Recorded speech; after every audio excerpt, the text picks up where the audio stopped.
नमस्कार साथियों, मेरा नाम है मनीष भारती और आप देख रहे हैं संस्कृति पीसीएस चैनल।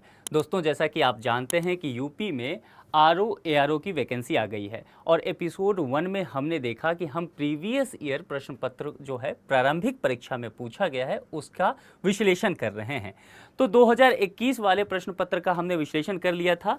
भारतीय राजतंत्र मेरा विषय है और प्रारंभिक परीक्षा 2017 में इस विषय से संबंधित जो भी प्रश्न पूछे गए थे उसकी आज हम चर्चा करने वाले हैं। उससे पहले आपके लिए एक सूचना है और सूचना यह है कि यूपी आरओ एआरओ के लिए संस्कृति आईएएस फाउंडेशन बैच लेकर के आ रही है, जिसमें प्रीलिम्स और मेंस दोनों ही सेगमेंट कवर कराया जाएगा और यह कोर्स जो है ऑनलाइन माध्यम में उपलब्ध है।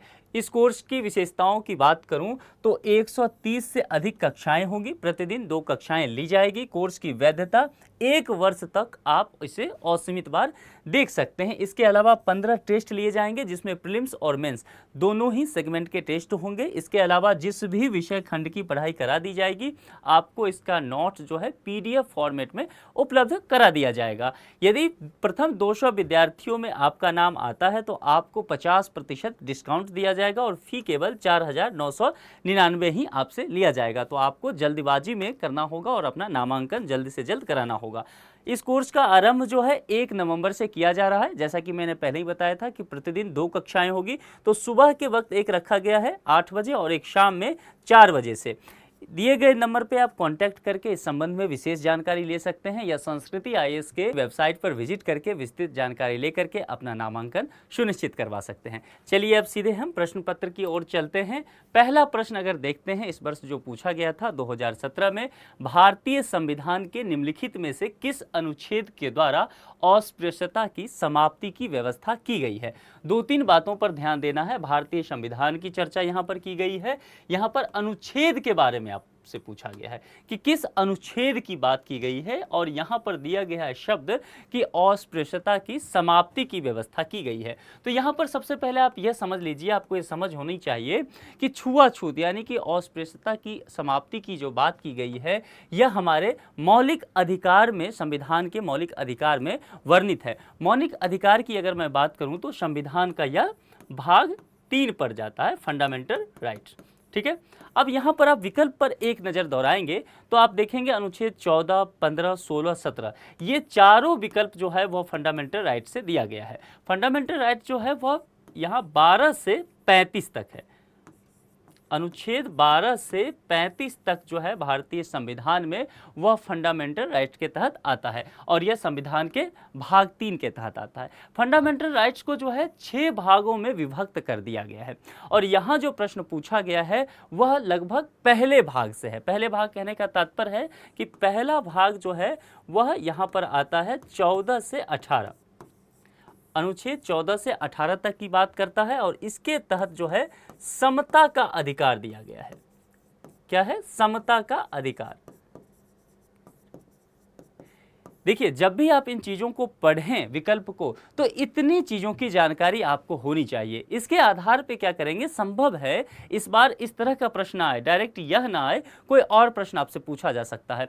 तो अगर चीज़ों की जानकारी, आपका कॉन्सेप्ट क्लियर होगा तो आप उस प्रश्न का समाधान ढूंढ ले जाएंगे। यदि यहाँ पर देखें तो एक तरह से समझ सकते हैं यह बातें जो है समझने की है। आपका आधार मजबूत होना चाहिए मौलिक अधिकार को लेकर के। और यहाँ पर यदि देखें तो आप देखेंगे कि यह फैक्चुअल प्रश्न है, यानी कि आपको यह चीज याद भी होना चाहिए। यदि अनुच्छेद की बात करूं तो अस्पृश्यता की समाप्ति की बात जो है अनुच्छेद 17 में किया गया है मौलिक अधिकार के तहत। यहां पर जैसे मैंने कहा कि 14 से 18 समता का अधिकार है। इसमें अगर 14 की बात करूं सबसे पहले तो यहां पर विधि के समक्ष समता की बात की गई है, यानी कि कानून के समक्ष जितने भी नागरिक हैं उनके साथ समान व्यवहार किया जाएगा। वहीं अगर अनुच्छेद 15 की बात करूं तो अनुच्छेद 15 में 5 बातों का उल्लेख किया गया है। उन 5 बातों के आधार पे आपके साथ भेदभाव नहीं किया जाएगा। जैसे कि धर्म की बात की गई है, मूल वंश का बात किया गया है, जाति या फिर लिंग की बात की गई है और जन्म स्थान। इस 5 आधार पर आपके साथ भेदभाव नहीं किया जा सकता है। यहाँ पर 16 भी चर्चा में किया गया है। 16 जो चर्चा में लाया गया है वह लोक नियोजन में अवसर की समानता देने की बात करता है। और 17 जैसा कि मैंने पहले ही बताया कि 17 प्रश्न का ही है भाग, अस्पृश्यता की समाप्ति की बात करता है। और 18 अनुच्छेद 18 जैसा मैंने कहा था कि इसमें 18 भी है, तो यह क्या करता है, उपाधियों के अंत की बात करता है। ठीक है, तो इस तरह से आप अगर इस प्रश्न को देखेंगे तो इसका सही जवाब डी हो जाएगा, अनुच्छेद 17। लेकिन इस प्रश्न के समाधान के लिए आपको इन सभी बातों की जानकारी होनी चाहिए। ठीक है, चलिए अब अगले प्रश्न की ओर चलते हैं। इसका व्याख्या आपको यहाँ दे दिया गया है। इसका पीडीएफ जो है आपको टेलीग्राम ग्रुप में उपलब्ध करा दिया जाएगा। टेलीग्राम का जो लिंक है, संस्कृति आईएएस के टेलीग्राम ग्रुप का लिंक, वह इस वीडियो के डिस्क्रिप्शन बॉक्स में दिया गया है। लिंक को क्लिक करके आप टेलीग्राम चैनल पे चले जाइए, वहाँ ज्वाइन कीजिए। यह पीडीएफ आपको पूरी तरह से मिल जाएगा ताकि आप जो है उसका सही से अध्ययन विषयवार कर पाएं। अगले प्रश्न की तरफ चलते हैं। प्रश्न 2, भारतीय संविधान के अनुच्छेद 170, तो इसका एक कीवर्ड तो हो गया अनुच्छेद 170 के अनुसार किसी राज्य की विधानसभा के सदस्यों की, विधानसभा के सदस्य होते हैं तो विधानसभा के सदस्यों की न्यूनतम और अधिकतम संख्या क्रमशः हो सकती है। किसी भी विधानसभा की न्यूनतम यानी कि कम से कम कितने सदस्य हो सकते हैं और अधिकतम अधिक से अधिक सदस्य कितने हो सकते हैं, इसकी बात जो है अनुच्छेद 170 के तहत यहां पर किया गया है। लेकिन उसकी संख्या कितनी हो, अधिकतम संख्या कितनी हो, न्यूनतम संख्या कितनी हो, यह आपसे पूछा जा रहा है। देखिए यहां पहले ही बता दिया गया है कि अनुच्छेद 170 के तहत आपसे यह पूछा गया है। अब इसकी व्याख्या हम थोड़ा सा समझ लेते हैं। इसकी व्याख्या जब आप समझेंगे तो यहां पर अनुच्छेद 170 में आपको यह बताया गया है कि विधानसभा की संरचना कैसी होनी चाहिए, इस बात को लेकर के जिक्र किया गया है। वह अनुच्छेद 170(1) की जब हम बात करेंगे तो उसके तहत यहां पर देखेंगे अनुच्छेद 170(1) के अनुसार यह आपको अनुच्छेद 333 के अधीन ले चलेगा।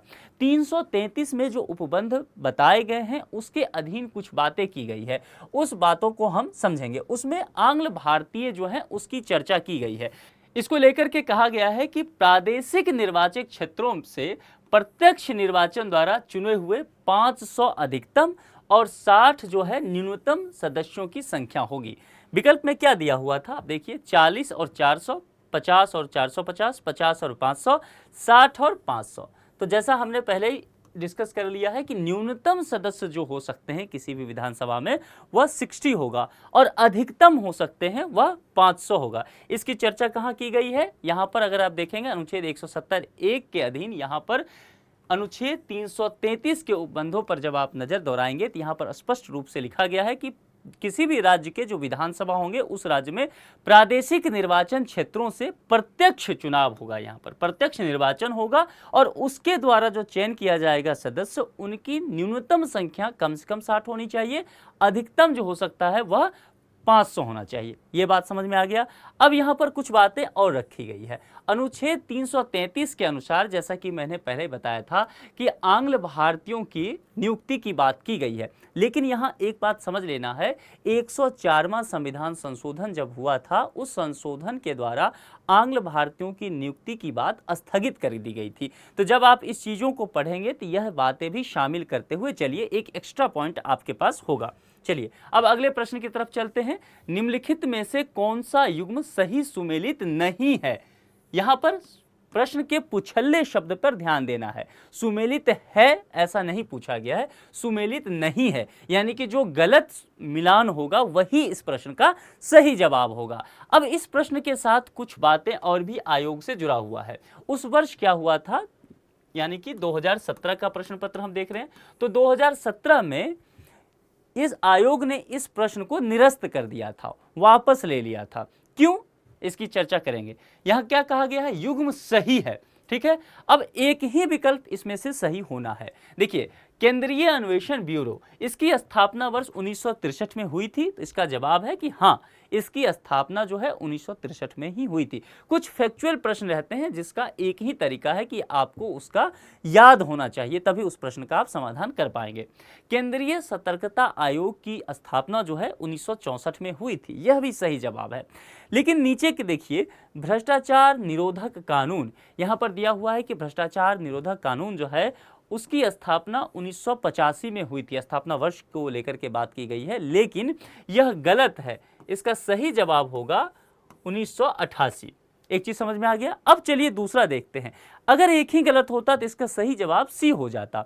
आगे चलते हैं प्रश्न पे। यह भी देखना है, विकल्प यहीं टिक लगा के आगे नहीं बढ़ जाना है, आगे भी पूरा देखना है। तो आगे देखेंगे तो प्रवर्तन निदेशालय के संदर्भ में कहा गया है कि इसका स्थापना वर्ष जो है वह 2000 ईस्वी में रहा है, लेकिन यह भी गलत है।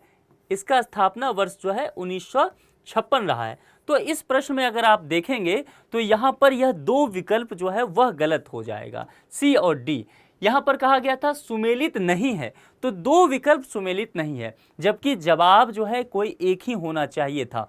OMR शीट पर आप एक ही जो है सर्कल उसे आप ड्रॉ कर सकते हैं, लेकिन यहाँ पर इस तरह की व्यवस्था नहीं थी और इसीलिए आयोग ने इस प्रश्न को निरस्त कर दिया था। ठीक है, आप इस चीज़ को समझ पाए। आपने यहाँ पर देखा आयोग द्वारा यह प्रश्न मूल्यांकन से बाहर कर दिया गया था, तो इसका नुकसान जो है वह अभ्यर्थियों को नहीं झेलना पड़ा था उस साल। ठीक है, राज्य स्तरीय आयोग में कई बार इस तरह की चीज़ें हो जाती है, आपको ध्यान रखना है। हालांकि यहाँ पर आपके लिए सही जवाब दिया गया है, आप इसे सही से समझ लीजिए। चलिए चौथे प्रश्न की ओर चलते हैं। प्रशासनिक सुधार आयोग के बारे में बताया गया है। प्रशासनिक सुधार आयोग 1967, जिसने पहली बार लोकपाल तथा लोकायुक्त बनाने की संस्तुति की थी, उसके अध्यक्ष कौन थे, इसकी बात की गई है। यानी कि सबसे पहले एक चीज समझ लीजिए, यहां आपको एक चीज क्लियर हो गया कि प्रशासनिक सुधार आयोग 1967 में हुआ था और उसका जो काम था, कई काम में से एक सिफारिश उसने ये दिया कि लोकपाल और लोकायुक्त की नियुक्ति होनी चाहिए। ठीक है, एक बात है, एक जानकारी आपके लिए प्रश्न खुद दे रहा है, लेकिन यहां पर आपको इन सब चीजों से इस प्रश्न में नहीं उलझना है। यहां पर मुख्य बातें यह कही गई है आपसे कि प्रशासनिक सुधार आयोग 1967 में जो बना था उसके अध्यक्ष कौन थे, बस इतनी बात आपको बतानी है। अब यह पूरी तरह से एक फैक्चुअल जानकारी है। ठीक है, देखिए इसके जो अध्यक्ष थे, अगर चार विकल्प देखेंगे तो मोरारजी देसाई के बारे में कहा गया है, के संथानम, चौधरी चरण सिंह, बाबू जगजीवन राम। इसका सही जवाब जो है वह ए होगा, मोरारजी देसाई। जब प्रशासनिक सुधार आयोग 1967 इसका गठन हुआ था तो मोरारजी देसाई जो है इसके अध्यक्ष बनाए गए थे और इसी ने सिफारिश किया था, इसी आयोग ने पहली बार, कि लोकपाल और लोकायुक्त की नियुक्ति होनी चाहिए। जनवरी 1966 में इसका जो है एक गठन किया गया था और 67 में इसने अपना सिफारिश दे दिया था। तो यहाँ जो बातें आपको कही गई है, प्रशासनिक सुधार आयोग 1967, ये सिफारिश का वर्ष आपको दिया गया था। हालांकि बाद में इसके अध्यक्ष बदल गए थे, इस बात का ध्यान रखना है। बाद में 1967 में इसके अध्यक्ष बदल गए। मोरारजी देसाई जो था वह 1966 में इसके अध्यक्ष थे जब इसका गठन किया गया था। बाद में इसके अध्यक्ष बदल के हनुमंतैया हो गए थे। इसको एक बार आप समझ लीजिए। यहाँ से देखिए, भारत में प्रथम प्रशासनिक सुधार आयोग का गठन मोरारजी देसाई की अध्यक्षता में जनवरी 1966 में किया गया था। 1967 में मैंने जैसा कहा कि इस आयोग का अध्यक्ष बदला गया था, के हनुमंतैया को बनाया गया था और 1967 में ही सिफारिश दिया गया था और सिफारिश में कहा गया था कि लोकपाल और लोकायुक्त की स्थापना जो है वह की जानी चाहिए। अब द्वितीय प्रशासनिक सुधार आयोग के बारे में थोड़ी सी बात समझ लीजिए, क्योंकि जब हम प्रशासनिक सुधार आयोग की बात करते हैं तो द्वितीय प्रशासनिक सुधार आयोग के बारे में जानकारी लेना बेहद जरूरी हो जाता है। द्वितीय प्रशासनिक सुधार आयोग जो था वह 31 अगस्त 2005 में इसकी स्थापना की गई थी और इसके अध्यक्ष कौन थे? वीरप्पा मोइली हुआ करते थे इसके अध्यक्ष। तो यह भी आपको जानकारी रखनी चाहिए। चलिए आगे बढ़ते हैं और 5वें प्रश्न की ओर चलते हैं। भारतीय संविधान के 70वें संशोधन द्वारा भारत के राष्ट्रपति के चुनाव में जिन 2 केंद्र शासित प्रदेशों को भाग लेने का अधिकार दिया गया वे हैं, यानी कि 2 ऐसे यहाँ पर राज्य हैं, राज्य मतलब यहाँ पर केंद्र शासित प्रदेश की बात की गई है, जिनको यह अधिकार दिया गया कि राष्ट्रपति चुनाव में वह भी भाग ले सकते हैं और यह काम संविधान के 70वें संशोधन से हुआ था। इतनी बात आपको क्लियर हो गई। अब यहाँ पर जो देखिए, यहाँ पर ये पूरी तरह से ये जो डाटा है वह भी फैक्चुअल जानकारी है, यानी कि आपको ये तथ्य पता होना चाहिए, तभी इस प्रश्न का आप समाधान कर सकते हैं। और दिल्ली और पुडुचेरी के संबंध में यह बात कही गई थी, यानी कि इसका जो है विकल्प बी सही होगा। अच्छा, दिल्ली और पुडुचेरी के संबंध में जब ये बातें कहा गया तो आपके समझ में एक बात होनी चाहिए कि ऐसा क्यों कहा गया। प्रश्न यह भी उठता है, क्योंकि जितने भी केंद्र शासित प्रदेश हैं, ध्यान रखना है यह 2017 तक की बात कर रहा हूं। एक बात और भी बताऊंगा, थोड़ा सा ठहर के सुनना है आपको।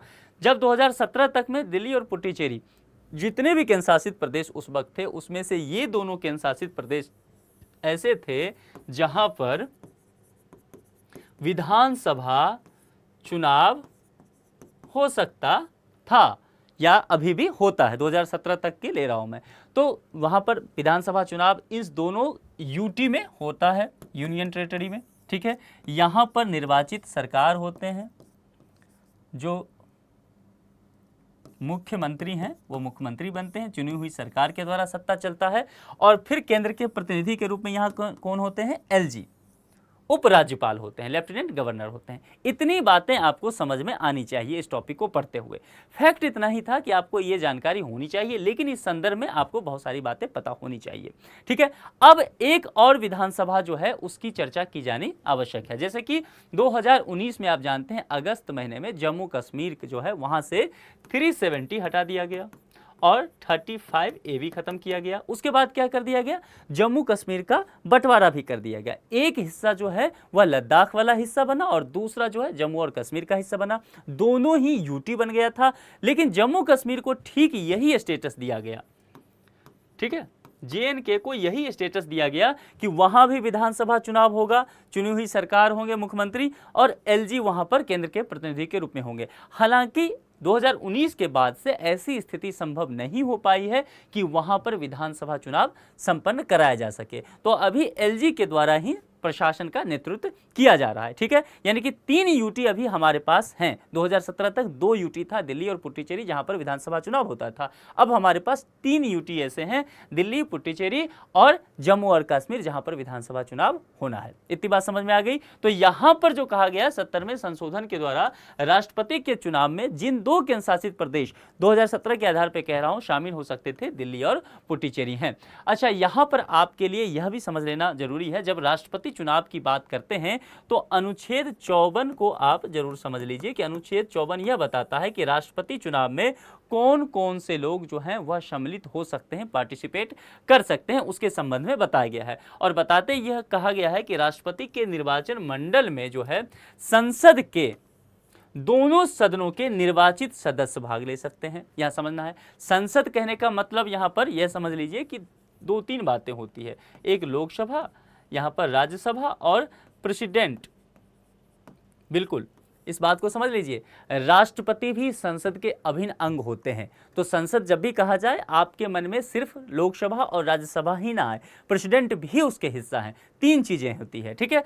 तो यहां पर जब सदन की बात की जाएगी तो लोकसभा और राज्यसभा हो जाएगा। तो इसमें संसद के दोनों सदनों के निर्वाचित सदस्य जो होंगे, क्योंकि बहुत सारे ऐसे सदस्य होते हैं जो मनोनीत होते हैं विभिन्न क्षेत्रों से, कला से, खेल से, संस्कृति, तो वो नहीं पार्टिसिपेट कर सकते हैं राष्ट्रपति चुनाव में, ध्यान रखना है। और यह कौन सा अनुच्छेद कहता है? अनुच्छेद 54 आपके लिए यह कह रहा है। तो जो भी सदस्य जो है निर्वाचित होंगे, राज्य की विधानसभाओं के निर्वाचित सदस्य, यहां भी विधानसभाओं से निर्वाचित सदस्य की बात की गई है, ध्यान रखना है। दिल्ली और पुडुचेरी विधानसभाओं के निर्वाचित सदस्य जो होंगे वह भी पार्टिसिपेट कर सकते हैं। यह अनुच्छेद 54 कह रहा है कि राष्ट्रपति चुनाव में कौन कौन लोग भाग ले सकते हैं। समझ में आ गई बातें, ठीक है। तो इसका जवाब जो है वह बी होना था, दिल्ली और पुडुचेरी। चलिए आगे बढ़ते हैं। अब यहाँ पर छठा प्रश्न जो है वह पंचायती राज से संबंधित है। जब भी पंचायती राज की चर्चा हो पॉलिटी में तो वह सबसे महत्वपूर्ण टॉपिक हो जाता है। कोई ऐसा एग्जाम आपको नहीं दिखेगा जहां पर इस टॉपिक से प्रश्न ना पूछा गया हो, इसलिए इसको बहुत अच्छे से तैयार कीजिए, क्योंकि यहां पर प्रश्न बनने की बहुत अधिक संभावनाएं भी बनी रहती है। छठा प्रश्न क्या कहता है? पंचायती राज संस्थाओं में महिलाओं के लिए आरक्षण की बात करता है, ठीक है। महिलाओं के लिए आरक्षित स्थानों के संदर्भ में निम्नलिखित में से कौन से कथन या कौन सा कथन सही है या है? चलिए 2 कथन यहां दिया गया है, उससे पहले हमें देखना है कमांड क्या है। कूट से सही उत्तर चुनना है, यानी कि जो सही स्टेटमेंट होगा वही हमारा जवाब हो जाएगा। इसका प्रावधान संविधान के अनुच्छेद 243 घ 3 में किया गया है। अब यहां समझ लीजिए, यह बातें हम जानते हैं कि पंचायती राज संस्थानों में महिलाओं के लिए आरक्षण की बात वगैरह की गई थी, प्रश्न में ही दे दिया गया है, ठीक है। अब ये चीजें आपके लिए एक फैक्ट है, आपके लिए एक जानकारी है, यदि यह जानकारी उपलब्ध नहीं होगा तो आप इसका जवाब नहीं दे पाएंगे। ठीक है, यहाँ पर आप दिमाग नहीं लगा सकते, आपको याद होना चाहिए। तो इसका प्रावधान संविधान के अनुच्छेद 243 घ 3 में किया गया था। यदि आपको याद है तो इसका सही जवाब यह है, यानी कि इसका प्रावधान जो है अनुच्छेद 243 घ 3 में किया गया है। ठीक है, तो एक बातें हो गई। अब यह क्या कहता है, यह आरक्षण अनुच्छेद 334 में विनिर्दिष्ट अवधि की समाप्ति पर प्रभावी नहीं रहेगा। यह स्टेटमेंट जो है गलत है। तो इसका एक ही जवाब सही होगा, वह होगा केवल एक, यानी कि छठा का सही जवाब ए है।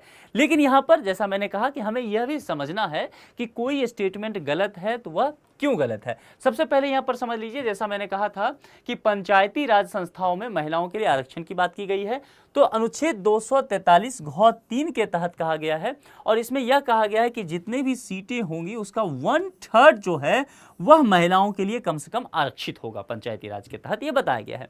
और 1/3 सीट जो आरक्षित होगा तो वह क्रमानुसार उसमें बदलाव आएगा। ऐसा नहीं कि जिस सीट को आरक्षित किया गया है वही सीट हमेशा के लिए आरक्षित हो जाएगा, इस तरह से नहीं है। मान लीजिए 5 सीटें जो है आरक्षित की गई है पंचायतों में, तो अगली बार हो सकता है कि यह 5 सीट जो है वह सामान्य सीट बन जाए, यानी कि कोई भी यहां से चुनाव लड़ सकते हैं, पुरुष भी, और अगला कोई सीट जो 5 हो सकता है वह केवल महिलाओं के लिए रिजर्व हो जाए।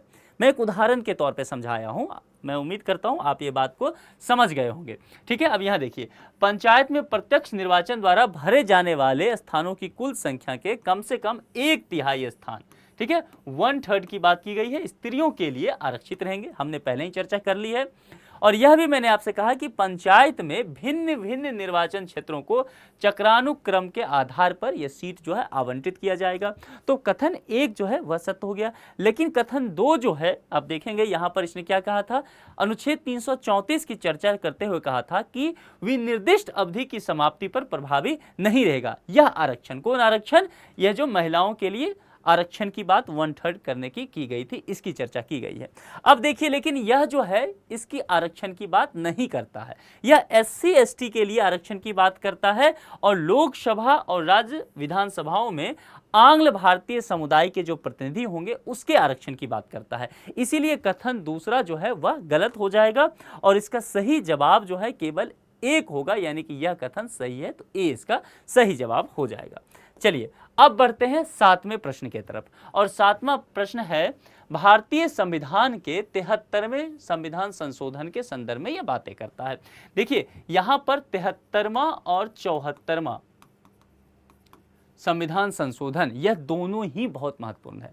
जैसा मैंने कहा था पंचायती राज के बारे में आप अच्छे से पढ़ लीजिए, वैसे ही जो है इस दोनों संविधान संशोधन को अच्छे से तैयार कीजिए। चलिए, भारतीय संविधान के 73वें संशोधन के संदर्भ में निम्नलिखित में से कौन सा कथन सही है, यह कहा गया है सही उत्तर का चुनाव करना है। 2 विकल्प दिया गया है, जरा देखते हैं इसको।